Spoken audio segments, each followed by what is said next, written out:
eo amin'izay baolina kitra izay ihany fa eny anivon'ny fokontany kosa indray izy ity dia tafita teo amin'ny dingan'ny famaranana izay natao amin'ny voalohan'ny volana May ho avy izao ny ekipan'ny RCA anakady fotsy sy ny ZAM eo amin'ny lalao baolina kitra tafiditra amin'ny faninanana tournoi fiankatiavana ka hoentin'ny namana Zakino Rakotomanana amintsika ny andinindininy izay lalao izay.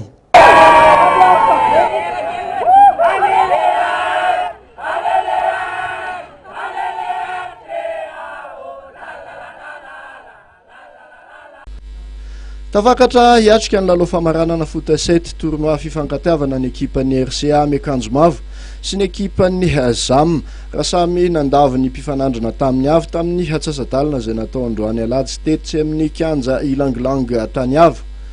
Niady dia niady tokoa ny lalao teo amin'ny RCA sy ny Stone ary saraka ady sahala taorian'ny fanalava-potoana 30 minitra indonsesy ireto ekipa roa ireto. Tiro but roa noatra araka izany no nandavon'ny RCA ny ekipan'ny Stone.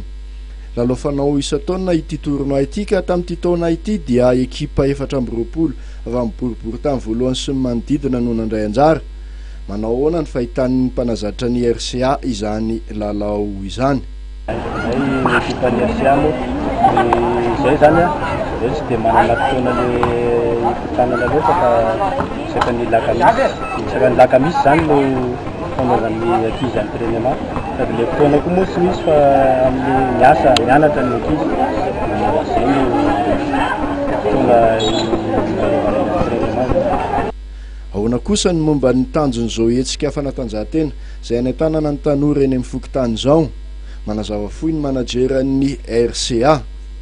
Ny ekipan'ny RCA anakady fotsy eo amin'ny valan-depolo miaraka amin'ny mpikambana miaraka amin'ny président sy ny mpilalao rehetra ary ny mpilalao moa dia zaza mbola mianatra ary zaza mbola miasa daholo ireo ary tazaina ao anatin'ny politika ka matoa natao ny zavatra dia hitazana ny ankizy mba tonga azy ho kolokoloina mba tsy hivadika amin'ny zavatra hafa izay no tandronay hitarika andreo zaza botely ireo. Tsy nahagaga loatra ny fandresena azon'ny RCA miakanjo mavo eto amin'ny sary tamin'ity androany ity na dia nifanesy aza ny fifanafiana sy ny valim-panafiana teo amin'ity ekipa U17 ity sy ny Stone izay nifanandrana taminy. Hevitry ny mpilalao makasika ity lalao ity. Fananay zany amin'izao dia tonga amin'ny fitondrana alohan'ny famaranana izao zany dia maniry ny tatangatra amin'ny fitondrana farany dia izay koa moa efa misy hatrany ny fiomananay hatramin'izay dia niko fa very ny zay fanatao hatramin'izay manatona fandresena.